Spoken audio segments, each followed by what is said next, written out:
And welcome back, everybody, to another episode of the Always Pressing PGA DFS podcast, previewing the 2025 Cognizant Classic, the Honda Classic, for those old school people out there.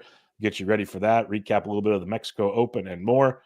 First off, you can find me on Twitter at BDNtrick, the podcast at Always Press DFS, and my co-host, as always, on Twitter at DFS Golf Gods. Jesse, how are you doing, my friend? Man, I'm struggling. LAGC is down early 1-0 here after Ricky just buried a just ridiculous 40-footer. Like, and the green's got the hills in it today. Wow, well, he was on top of it. I don't know. Yeah, we were chatting before this, and I don't know if you were paying attention as we were. I saw Pebble it. Beach, but yeah, quite the start there for. But I'm good, man. I'm just playing. I'm good. Yeah. How are you? I'm doing well. Just, I'm glad YouTube TV tells me what I like to watch. Otherwise, I'd be missing the TGL again because it's somehow on at 5. You told me there's a double header today. That's awesome. Yeah. When I catch it, I've enjoyed it lately, unless Jupiter's playing, because I love Tiger, but it's getting rough to watch those boys go out there. So it is. Yeah. So we'll see how this goes. But Mexico Open, we got a playoff. Ben Campbell wins it after hitting a tree. Ryan Campbell. Sorry, Ryan Campbell. It's Ryan. Rye, even better. See, I'll get it eventually. Dude just made a career earnings. I should probably learn his name. Rye Campbell. Just Ryan. Ryan. That's what I said. You kept telling me no. No, it's Brian. Brian. Oh, like my name. Yes. Brian. Yes. Even better. Brian. See, I knew it was a B. It confused me. Thank you, everybody. Thanks for listening to the show. We'll catch you guys next week. Brian Campbell wins on the third playoff hole where you could tell both of these guys were quite nervous, is the best way I'll put it. The way they played so lights out for 72 holes pretty much to just dribble down their legs multiple times. And Brian Campbell got very lucky on that shot out of the trees. Like, it was amazing. But what are your thoughts on it? Because I got to watch the playoff. I got home for I literally sat down for the birdie putts on 18 that forced the playoffs. Yeah, I can tell you didn't watch the 18 before the playoff. I would have known his name for sure by then. They were not playing very well. I mean, it was like just hold on and just hold on tight and because Pottigetter, Aldrich, I'm going to call him Aldrich. He had like a 2-shot lead going into it. I think he shot even, which is pretty respectable, but they couldn't chip. I mean, it was like really sketchy, and I really thought somebody was going to run him down, like Aaron Rye, especially. I thought he was right there, especially after we told everybody on this podcast last week that he was not playable. Yep. But anyways, yeah, it was definitely a battle of like just who can fuck up the least. And Brian's drive on the second playoff hole was one of the worst drives I've ever seen from a PGA Tour professional. Now I have no idea how that came out of the woods because it was like deep in there, and it comes out, lays it up perfectly, hits it to 3 feet, knocks it in, and it's over. But yeah, Aldrich's dude had like a mid-iron into the green and hits it in the bunker. I don't know how you misclub that bad or if you mishit it, but it was the Mexico Open, man. It was kind of what we expected, just an absolute shit show. Yeah, some chalk got through, other chalk not so much. We saw the scoring as we expected. Bomber's paradise. Aldrich's that interaction with his caddy before he found the bunker. I believe the caddy told him to factor in the wind. Aldrich said no, and he went into the bunker. So that was an interesting situation there. Yeah. I did notice, again, only watched the last putts on 18 and then the playoffs. Lots of airtime for dad and girlfriend on that. Lots of airtime for that. Like, my goodness. And the only other thing I'll say, and maybe it was different through the first 18 since you watched it, but Nota Begay, not a fan here. Not a fan right here. Like, these guys, yes, they're making some very bad shots, as we mentioned, for like you and I mentioned, for professionals. But two guys trying to get their first wins, the pressure that's on there, you'd think he'd understand that. And he was like just bombing on them for some of the shots they made. Like, I had it muted. Yeah, I had it muted. I was just kind of watching on my second TV, so I wasn't even listening. But it doesn't surprise me. I'm not a huge fan of him. Yeah, I was like, dude, like, these guys are trying their darndest. This is the biggest stage they've ever had. Like, let's just cut it out here for a second. But I'm with you. I digress. All right, let's head to the Cognizant, the Honda Classic, and see what we could put together here. It's a better field than last week, but still kind of getting ready for the players. Did you want to talk at all about a potential merger, or do you want to wait till that actually happens? Because, buddy, I think that's all bullshit. smoke and point, mirrors. so, Yeah. The other thing is, for those that are probably listening on Tuesday, the full swing season 3, get it on. We'll probably talk about that next week for sure. We'll be able to watch that before next Monday for sure. All right. So what do you got for Cognizant Classic history? Yeah, last year, Austin Eckroat was the winner, 17 under 3 shots over Minwoo and EVR. 2023 was Chris Kirk, 14 under in a playoff over Eric Cole. Sepp Straka was the 2022 champion, 10 under 1 shot over Shane Lowry. 2021 was Matt Jones, 12 under 5 shots over Brandon Hagee. 2020 was Sung J M, 6 under 1 shot over Mackenzie Hughes. Keith Mitchell was the 2019 champion, 9 under 1 shot over Ricky and Brooks. Justin Thomas, past champion. Ricky Fowler, past champion. Adam Scott, past champion. Russell Henley, back in 2014, champion. That's probably about as far back as we need to go there. But yeah, I was looking at this list, man. Like, doesn't tell me anything. Yeah, it's a big reason is if for those living under a rock, there's water everywhere on this golf course. So it just takes like 1 or 2 bad shots and the whole thing implodes. That's why EVR, look at his just history here. He finished second here last year, I believe you said. He's also missed cuts. It's just all over the board with him. That's a factor for most guys here. Not all. Some have done at least make the cut regularly here, but maybe not finish well because of said water balls. We're talking about PGA National over here in Orlando, Florida. This is the place where, was it API, or is this the one that Jason Day withdrew and was out at Disney World the next day? I think that was API. I'm pretty sure that was on Palmer. That's next week. API is next week. Yes. So that would make sense. Okay. It just always reminds me that's the best picture ever. Seeing him the next day on like the Toy Story ride with his family. It is unbelievable stuff there, especially when he was chalky that week. All right. Yeah. PGA National par 71, 70, a little less than 7,200 yards. Used to be a par 70. They made I believe the 10th hole a par 5, or the 9th hole a par 5 now instead of a par 4. It's pretty open because after you leave the fairway, you get a little bit of rough and then you're in the water again, almost everywhere. They want you to lay up because there's a lot of water to get into greens you have to worry about. There's dog legs involved. The greens are super hard, so you got to be able to scramble because it's going to be hard to keep the greens potentially. There is rumor there might be some rain early this week, so that could change things. But there's 26 areas of water on this golf course. So it comes I believe it comes in on 15 holes right now. So you got that going for you. 8 of those 15 are approach shots, so they're around the green. Have fun with that, everybody. And then on 11 holes, it incorporates your drive. If you go left, if you go right, stuff like that. So you need to be pretty accurate with the driver. It is a shorter course. You don't always have to hit the driver, which actually helps some of these guys out. It's a short course on tour standards, but again, the water and the forced layups change things up.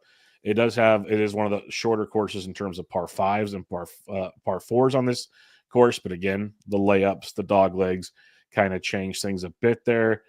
It's just water ball central. You really need to be able to scramble your butt off. You need to be able to save par.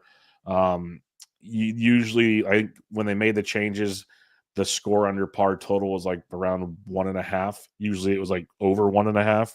So you just need to, again, simple game, stay out of the water. But that's the key here. What stats are you looking at? Yeah, I mean, off the tee matters quite a bit because, like you said, you got to keep it dry. Plenty of course history to wait. Scrambling, you mentioned that. Bogey avoidance is key, too. I mean, they got the winning score here. Last year was 17 under. I do believe it was pretty wet. And that helps a lot. Like maybe not windy at all. I can't remember exactly last year, but 17 is kind of an outlier. Yep. 14 the year before, but it was 10, 12, 6, 9, 8, 12. So it's going to be right there, I think, around the 10 again. They're supposed to get some rain at least today, but it should be clear and everything, in Florida dries up pretty quickly. So I wouldn't really worry about that after this rain moves through today. But yeah, that's about it. All right, let's get into the DK for the week against a full field T65 and ties. Make it to the weekend. We have 2 players over $10,000. Russell Henley at 10.7, Shane Lowry at 10.5. Where do you go here? 10.7, impressive number. Yeah, it's just odd. I mean, obviously, I know he's won here in the past, but I mean, since then, his best finish was third in 2021.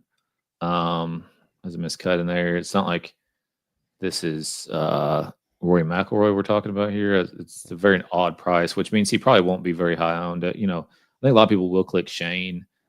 Fourth, fifth, second in his last 3 appearances at this tournament, coming off a 39th at the Genesis, second at AT&T Pebble Beach. So I think a lot of people will click Shane versus Russell, but it's hard not to do that with Shane's course history and then, coming in with at least a second place finish in the last couple of weeks. Like Russell's best finish was 5th at AT&T. So, I mean, it's not like he's playing terrible golf, but, we're talking about paying for one of the highest priced guys here, which is just, it's not this isn't the place to do it, in my opinion. Either one of them. Like, they're just, I don't know.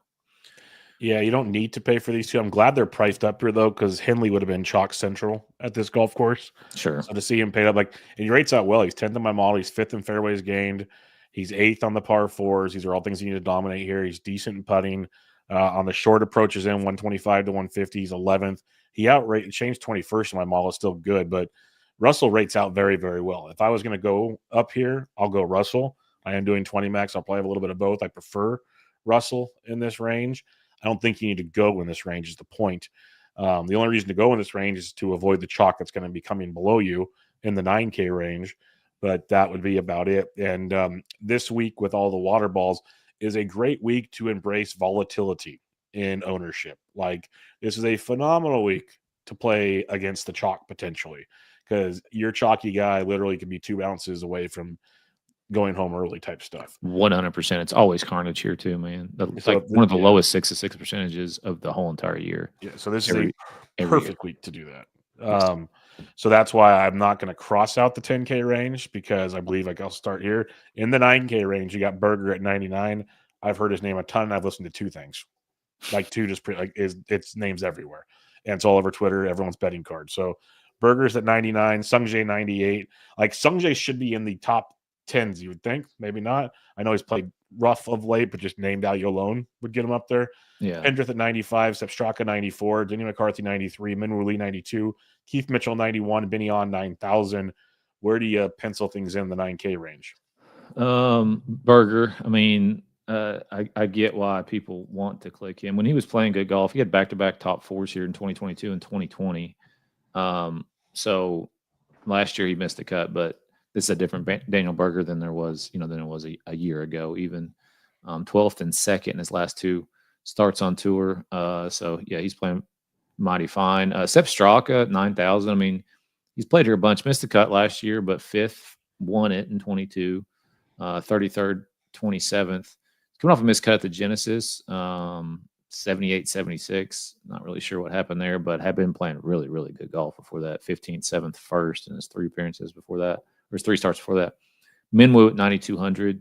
2nd last year, 26th the year before that. 48th Genesis, 12th Phoenix, playing very well. Keith Mitchell is probably another guy. I'm sure if you've listened to a couple podcasts, I've mentioned Keith. 9th and 9th in his last 2 starts at this event. Made 4 cuts in a row. It's hard for me to click on Keith, but the kind of course history is there for it to happen. My favorite play, just go ahead and give it away, is Minwoo in this range, 9,200. I like it. Yeah, and the thing with Berger, I have him checked off just because he is number 1 in my model. You mentioned the history here of late, not to mention the current form, which you mentioned as well. Over the last 24 rounds, he's 1st in this field in par 4 scoring. He's 5th from 125 to 100. He's 11th in fairways gained. He's 12th in bogey avoidance.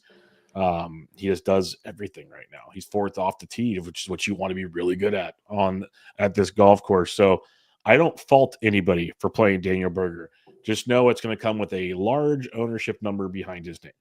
That's how it's going to be when you look at Daniel Berger. So if you want to go with it, that's fine. I'm not going to full fade him, but just beware that is going to take place. Sepp Straka, I love at $9,400. He's 14th in my model. His approach game's still great. I really kind of enjoy the fact that he missed the cut at Genesis, took the week off. Dude was playing great golf. Won the Amex, 7th at AT&T, 15th at Waste Management. You mentioned his history here. His approach game is ridiculous. Couple weeks off to maybe clear his head, get it right. Who knows? Again, anybody can miss the cut here, but if we're going to play ownership game and maybe he comes in lower, I love Sepp in this range because he can win, let alone top 5 for you. Wouldn't shock me at 94. Denny McCarthy at 93 is always interesting because we've seen him play tough course as well, like the API last year. He was very strong. He's super volatile, but he can get hot with the putter, which is always good if you're trying to scramble. 5th at the Genesis, 16th at Waste, 58th at the Pro-Am. So I don't mind that, but he's missed 3 out of the last 5 cuts, including the last 2 years. But there's your volatility. Finished 3rd in 2021. So you got that full spectrum of this event. Love Minwoo. I'm with you. And what I love, doesn't rate out well in my model, but I probably love him for a lot of the reasons you do, is just recent form. He's played well here before. He is very volatile, which makes for GPP goodness. I like that. And I have Keith Mitchell checked off just because he does play well here, but definitely not one of my favorite plays at all. All right, 8K range. Davis Thompson, 89. Cam Young, 88. Max Greiserman, 87. Jordan Spieth, 86. Ben Griffin, 85. Michael Kim, 84. Kurt Kitayama, 83. Patrick Rogers, 82. Eckroat, 81. And Novak, 8,000. They said Spieth committed late on Friday because rumors had it he was not getting an exemption into the API, which made me laugh a little bit. But all right, who you like in this range? This is like one of my buddies texted me about this, and like it's hard for me to see him doing well this week. So he probably will, because you know just as well as I do how far offline he's been hitting the ball off the tee, especially if you watched any of the Waste Management. Yep. I didn't see anything from the Genesis, but I can tell by him shooting 76, 74, he was not keeping it in the fairway. So yeah, it's an odd decision, but I guess if your kind of backs against the wall, if you're not getting the API, you got to do something. Davis Thompson, 8,900, 47th here last year, coming off a 13th place finish at Genesis, 36 before that, 58th. So 4 straight made cuts for him. Model likes him pretty well. Cam Young, man, 4th and 16th in his last 2 starts. Coming off a miscut to Genesis. I mean, he's kind of like, reminds me of Spieth as far as you just never know if. Of course, he just absolutely just made a bomb on PGA. I know, I'm watching that right now. Because I'm trying to talk myself out of him. Yeah. But I mean, the course history's there. It's it's kind of like just, I don't know. I'd rather not, but I see why people do like him because, I mean, at this price, he is a better golfer than 8,800 in this field. Like, this is not, he should be hypothetically anyways. Michael came at 8,400 now. 3 straight miscuts at this event. 57th in 2018, miscut 53rd. So he does have 2 made cuts out of 6 starts in the last 6 years or whatever. But I think this is a type of place where like you can somewhat throw course history out as far as, if a guy has missed a bunch of cuts in a row, the volatility here is just so great that like it's entirely possible for somebody to get good breaks instead of getting bad breaks or being able to hit it better. And he's hitting it better. 13th, and 2nd in his last 3 starts. So I do like him. And then Novak at 8,000, 9th, 29th miscut, 57th in his 4 starts here. 13th at the Genesis, miscut to Pebble Beach or at Phoenix, but 13th Pebble Beach, 3rd Farmers. So I mean, the Farmers and the Genesis are like you got to keep it in the fairway more so at Torrey, kind of like this place, but not as much water, obviously. But a couple things I want to mention with you. First off, people are going to get annoyed we keep talking volatility, but it's true, so it's worth remembering. Second, I'm glad you finally said it because I kept almost saying Torrey because you need to be accurate, you need to scramble, you need to save par, bogey avoidance. Right. It's just a lot longer, so people might not compare it the same way, but I think you need the same grind out mindset. Like, you need to be able to put a bad shot in the rough. I said it before on the Torrey show, bad shot in the rough is like a stroke penalty. It's like going to the drink. So yeah, there's a lot to that to me. The only difference, obviously, is, you hit it in the water, it's automatic penalty. So, I mean, you still got you got a better chance at Torrey to make par still from hitting in the rough. It's a lot more difficult at this place. But still, one way or the other, they're similar in that you need to drive it straight and hit the fairway. Yep, 100% agree. All right, for me in the 8K range, I agree with everything you said about Cam Young. I always just can't pick him. It's probably to my detriment. The pricing in this field is wrong. I'm with you. But I look at my model, he ranks 116th in this field. Like, it's a lot of red in this model. His scrambling is his best attribute, which is great. But I wouldn't be shocked if he comes out and does it, because eventually he will. I'm going to go to Ben Griffin at 85. Does not rate out very well for me. But when you look at Ben Griffin, 4th at Mexico, 44th Genesis, 36th, 69th, miscut at the Farmers, 7th at the Amex. The fall swing was great for Ben Griffin. He's been playing just really, really good golf. Missed the cut here last year, 21st the year before. Again, that volatility. So I'll go to Ben Griffin at 85. I love Michael Kim at 84 for everything you mentioned. Like, he's third in my model, first in par 4 scoring, first in bogey avoidance. Definite things to look for this week. A guy I'm going to keep going back to because he fits so well, and he just has to get hot with the putter one time, and that's Kurt Kitayama. He's second in my model because he's first up on approach, first in ball striking, second in the long irons, average in the middle irons, 7th in bogey avoidance, 120th in putting. He just cannot putt to save his life, but every part of his game is very good.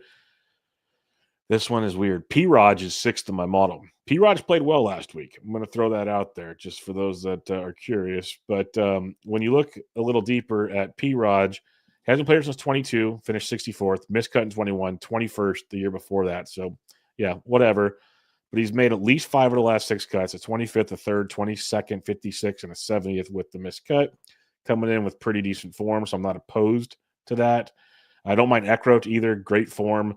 3 of the last 4 events on tour, 13th or better, 1 missed cut in there. And obviously he's played well here before. And then Novak, I'm with you as well. Like, the form's great. Played well here last year, played well at Torrey. I like this 8K range a lot, obviously. And this is one where I'll start looking at ownership to differentiate on which ones I should like more than the others. All right, 75 to 79. You got Horschel, Smalley, Glover, Spawn, Clanton, Harmon, Moore, Ricky Fowler, who's looking great on TV right now, Johnny Vegas, Gary Woodland, and Seabez. So who do you like in this range? Smalley, it's at the top, toward the top there. Course history is not great. Miscut 55th, but 10th, 21st in his last 2 starts. So playing pretty well coming into this. Scrambling very well, and he had a bunch of fairways last week, which is probably pretty easy to do at that resort course. Brian Harmon at 7,700. I think he's interesting because he's played here a lot. I was like, best finish since 2015 was in 2015, and it was 11th. 3 made cuts out of 7 years, but played here a lot and coming in pretty solid form, 17th and 25th in his last 2 starts, which was the Genesis and Phoenix. So I think he's interesting. And then Vegas at 7,500. He hasn't missed a cut here since before 2017. So just continues to just make cuts. Now, his best finish was 4th in 2017. But, I mean, it's almost impossible to do, given the volatility of this place, is to make every cut for the last 7 years. And he's done it, at least last 7 starts at this event. 2 out of 2 made cuts in his last 2 starts. He didn't miss the cut at the American Express, but was 4th at the Tournament Champions at Century or whatever. So, yeah, I think Johnny Vegas at 7,500, very, very worthy to put on a lineup this week. Yep. I like Smalley a lot for all the reasons you mentioned as well. I'll mention Billy Ho. Doesn't rate out well in my model, but if we're talking history at this golf course, 9th, 42nd, 16th, didn't play in 21 to 42nd. So I got 4 straight made cuts for Billy Ho here. Goes to your Vegas comments as well. And he was playing well in Europe to end last year, but hasn't really, back-to-back missed cuts at Genesis and Waste Management, 9th at Pebble, 21st at Amex. Not the greatest of forms, but a guy that plays great around here. He's a Florida guy, or at least he lives in Florida now, which most of these guys do. But so I don't mind Billy Ho at 79 because I think Smalley will be popular, so you could get a pivot there. If you look at JJ Spawn, 4 out of 5 made cuts here. He withdrew, or in the last 5 events, he's played and withdrew from Waste Management. 34th or better in those 5 events combined. Hasn't played since 22, where he finished 30th, miscut in 21. So he'd be another one. Lucas Glover at 78 has made 3 straight cuts here at 35th, a 30th, and a 19th. He's another guy that rates out well in the approach game. He's 4th in my model. He finds fairways 9th best in the field, bogey avoidance 9th. His iron game's on point, scrambling's 15th. So Lucas Glover is another grinder in this one. The Harmon thing stood out to me too, so I'm glad you brought that up because I was like the form, the inconsistency, and that is interesting. But has played rather well here, surprisingly. I agree completely on Johnny Vegas. And did you mention Taylor Moore, or did I miss that? I did not. Okay, so Taylor Moore has made at least 5 straight cuts on tour: 34th, 9th, 22nd, 56th, and 7th, which is pretty darn good. And then when you look at this tournament in general, he's missed the cut in 2022. It's the only time he's played here. So this is the perfect do you trust recent form or course history with Taylor Moore? And I kind of lean towards current form in this one, and I'll ride that one out. So lots of interesting pivots in this mid high 7K range. All right, low 7K range starts with Sam Stevens. Nikolai, I thought Sam Stevens withdrew, but it could be wrong. He did. He's not in my field anyways. Yeah, I just realized that now that I read mine, so I will cross him off. Nikolai Hogard, Lee Hodges, Harry Hall, all the way down to Bridgman, Chan Kim, and Adam Schenk. So who do you like in this range? Yeah, there's a lot for me at least. Nikolai Hogard, 7,400. But I bet him to win last week, and he kind of made a little bit of a push there. And just didn't have a do what? I said he made a push. It's for sure. Just didn't have a good enough back nine to yesterday to really kind of get up there, but finished 8th. He has played here one time in 2022, missed the cut. Harry Hall at 7,400, missed cut, 74th in his only 2 starts at this event, but 34th last week. Been playing really solid golf. We talk about him almost every week. Jake Knapp is shockingly did well here last year. I don't really put Jake Knapp in this type of golf course, but he finished 4th. And then he's coming off the 25th last week, 17th the week before that, 44th, 33rd. Hasn't missed a cut since the American Express, which was mid-January. Bud Cauley, my model, absolutely loves him for some reason. He's made 4 straight cuts on tour, and he's made 3 straight at this event. If you take out the one WD in 2018, it's really 4 straight. But the best finish was 12th of those events in 2019. So I like Bud Cauley quite a bit. Gerard at 7,300. He had a solid showing last week. If I can get this to load. Why wouldn't it not load? You take over and I'll see if I can refresh here. All right. For me, Nikolai, I love. He's one of my favorite plays. We talked about Cam Young being mispriced. I think Nikolai Hogard is mispriced. He's 24th in my model, but that's because most of his stats aren't, are from way back when. I had him as my one and done last week. He was in my core. He's 5th in scrambling over the last 24 rounds, 1st from 175 to 200, 6th in bogey avoidance. Love Hogard. Love Lee Hodges. He's 16th in my model. He's probably going to be popular, though. Great, approach game, especially short irons. Fairways gained 17th in this field, 11th in par 4s. When you look at Lee Hodges, this is a guy that he's coming with the 57th at Waste, 33rd at the Pro-Am, 9th at the Farmers, 34th at the Amex, which is all outstanding for this. Miscut here last year, but 14th in 23 and 9th in 22. I like Lee Hodges a lot this week. Harry Hall, I'm with you there. Like, he hasn't played great here, but coming in great form. And he's been a first-round leader machine. Did it again last week. So someone to keep in mind if you're in that kind of wagering situation. Seamus Power, $7,300, 8th in my model. He's 1st in the short iron game. And if you look at recent form, he's made 3 straight cuts, 24th at Genesis, 36th at Waste Management, 17th at Pebble Beach. And at this event, I don't have him playing for at least 5 years. So you got that going for you. Chris Kirk, if you're a course history guy, he dominates here, 28th or better with a victory over the last 4 years. I like Bud Cauley. He finished 21st here last year, coming in pretty decent form. Nico Echeverria finished 21st here last year. It's kind of where I first learned about who he was. His form has been a little shaky of late. I'll say that much. 34th at Genesis, miscut, 77th miscut. Had that amazing fall swing if you want to jump back on that train. CT Pan is always a wild card in a approach game. Find the fairway guy. He's finished 28th, 16th, and 3rd here the last 3 appearances. So don't sleep on CT at 72. EVR is your ultimate wild card. 2nd place miscut, 60th miscut. Tom Hoagie is one I want to mention because I hope he gets kind of ignored. Finished 28th here last year before 2 miscuts. But if you 4 miscuts. Oh, you say mine only goes back to 2, so 4. Beautiful. But that's good. I want that. I'm you with also you. got the recent form, 54th at Genesis, miscut at Waste, 17th Pebble, 20th Amex, we know Tom Hoagie is one of the best approach guys in the game, period. There was a stretch last year, Jesse, where like every show rates out Yeah. first in approach, right? I Like we agree. just know that's who he is. His off the tee is volatile as all get up. That's his like right now. He's 136 in bogey avoidance of late, which would make in 112th in fairways gain. That all makes sense based on his finishes. My point is, if we're gonna like talk volatility, Hoagie's better than $7,100 in this quality of field, is what I'll say. And so he is a guy that you could probably get a very low ownership, might just get destroyed on Thursday. Very possible. Also, he's one of those guys like EVR who finished second last year. Wouldn't be shocked if Tom Hoagie's up there in the running for this thing. Sam Ryder's got great course history. He'll be talked about a lot. Sig is coming in good form. And then the only other two I'll mention here, Joel Dahman, 7th in my model. Great week last week. He's been ultimate boomer bust. 6th last week, miscut, 9th, and 2 straight miscuts prior to that. So that is GPP relevant. And if you talk about this golf tournament, miscut in his only time here last year. So I think he's another one. And obviously, when we get farther down here, it's going to be a lot more volatile because of the strength of the field.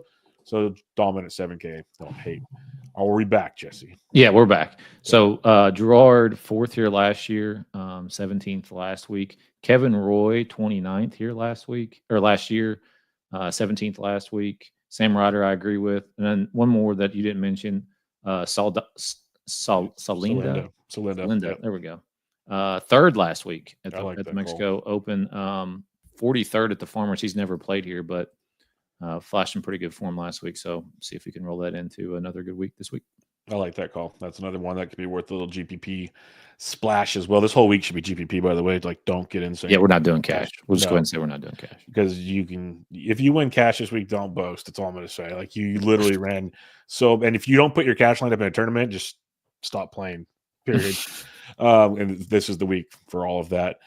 All right, 6K range is where things get real dicey, and hopefully you don't need to go too deep into this range. Like, I just stopped at like $6,600, but what are you looking at here? There's a few. Chris Ventura, he's made 4 straight cuts on tour, so he's won. Chandler Phillips, his only start here was a WD, but he's made 3 straight cuts on tour. Rio, 6,600 miscut last year at this event, but 18th at the Puerto Rican Open. Didn't he play at the Mexico Open? Yeah, he finished I just looked at it a second ago. He finished. Where are you, Rio? What's his price tag? Oh, they don't have anything loaded for him. Never mind. Like, just I'm moving on. No, Chris Goddard up. He's at 6,600. Goddard up at 6,600 as well. 35th here last year. He is coming off 2 miscuts. Mullinax 6,500. He's made his last 2 cuts at this event. Missed the cut last week, so pick your poison there. Carson Young 6,500. 2 out of 2 made cuts for him at this event. 56th, 29th, coming off a miscut. Vincent Norman 2 out of 2 made cuts at this event. This is a guy who's actually made some cuts recently. Yes. 5 out of 5 for Norman there at 6,400, and then last but not least for me, Will Gordon at 6,300. 2 out of 2 made cuts at this event, coming off a miscut last week in Mexico. All right, I got a few here. Mac Messner, $6,900. He's coming in 9th in my model. He's 9th in scrambling, 13th in par 4 scoring, 5th in bogey avoidance. These are all things I like to see at $6,900. Just going to throw that out there. He's been playing a lot of late. This is where it gets fun, though. Miscut at the Mexico Open, miscut at the Waste Management, 52nd, 68. So he's not finishing high, but he's playing good golf. Wrap your head around that one. I'm guessing they're on the number if I'd have to look. He finished 53rd here last year in his debut. Svensson, miscut here last year, 49th and 9th. We know he likes to play this Florida, Georgia area on the ledger. Andrew Putnam hasn't played here in a long time, but he's $1,600. Decent form. He's made 3 straight cuts, 49th, 25th at Waste Management, 32nd at the Farmers. Don't hate that. You got Mateo Monacero. He's 33rd in my model. Long iron game is great. He's even the mid iron games, like his approach game in general, very, very good. He's 8th in the field in approach. And if you look deeper at Monacero, 68th in Mexico, 25th at the Farmers, 43rd at the Amex. So he's made 3 straight cuts on tour. That stands out for me in a big way when we're talking these price tags. Has not played here before.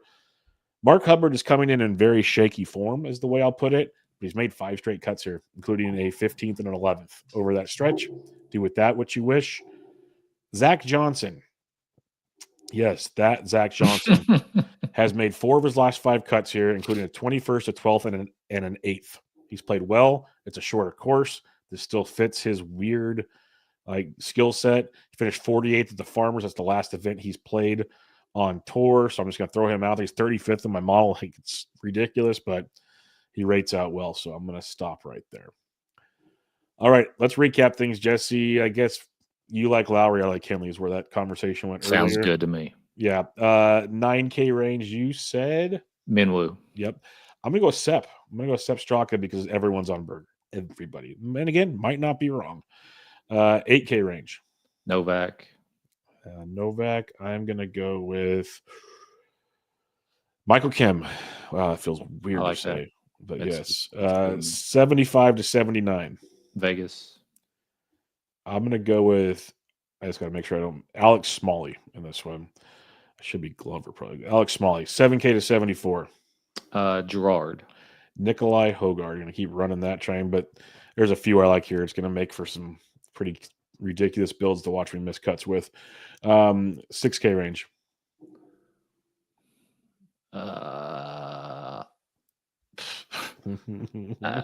I'll just say the guy at the top up here, Ventura. I like that call. I'm going to go with Matteo Manacero. If you are building a GPP lineup, where are you starting out? I'm going to go Minwoo, Gerard, and where is he? Bud Cauley. I'm going to go with Sepp Straka, Michael Kim, and Nikolai Hogard. I'm just going to keep it in that world. I'm going to try to keep it very uniform this week. All right. Who do you got winning this thing?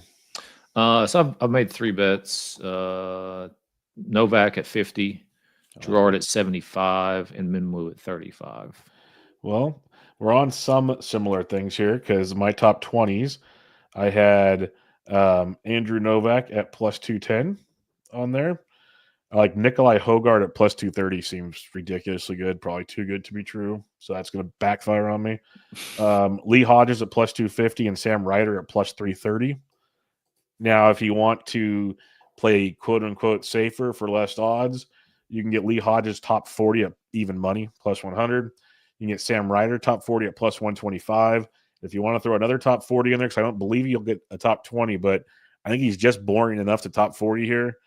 Matt Kuchar's plus 120 to top 40. It's going to say that. He's got the pedigree to just plot around here, finish like 4 under, and be a top 40 play. Sure. Like that's just in a nutshell. Like, I looked at his recent finishes; they're all like 30th to 45th, basically. So that just screams what he can do here. All right, that'll wrap it up. New York's looking to pull off the upset of upsets right now. As we're I should have known, dude. When you got 3 guys who can't putt, on the same team, and then of course they just run completely insanely high. They probably made 100 foot of putts already. Well, they showed a stat. I think we were like 7 holes in. We were like in the 7K range or something. They showed a stat that the entire series up till now, New York had made 59 feet of putts. Up through like the 4th hole, whenever Cam Young made that one, they had made 90 feet already. Yeah, I guarantee. And of course, they just tricked a 4-footer there to win the hole. So yeah, and it's not even good coming back here. So we got a little bit of life, but yeah, I like Atlanta this evening. And then there's 0% chance I can bet Jupiter tomorrow. Never, ever. Then again, I thought you could never bet New York either. So here you go. It's true. But I would not bet Jupiter. No. As much as we love Kiz, if Kiz is in the lineup, don't do it, folks. And Tiger, man. I mean, it's just bad. It's bad. It sucks. Love him, but yep. Just be happy we got to see him in the good old days. For sure. All right, we'll wrap it up there. Make sure you follow Jesse on Twitter at DFS Golf Gods, the podcast at Always Press DFS. I'm Matt Bedientrick. We'll be back with you next week for the Arnold Palmer Invitational preview. But for now, it's your 2025 Cognizant Classic. Catch you all next time.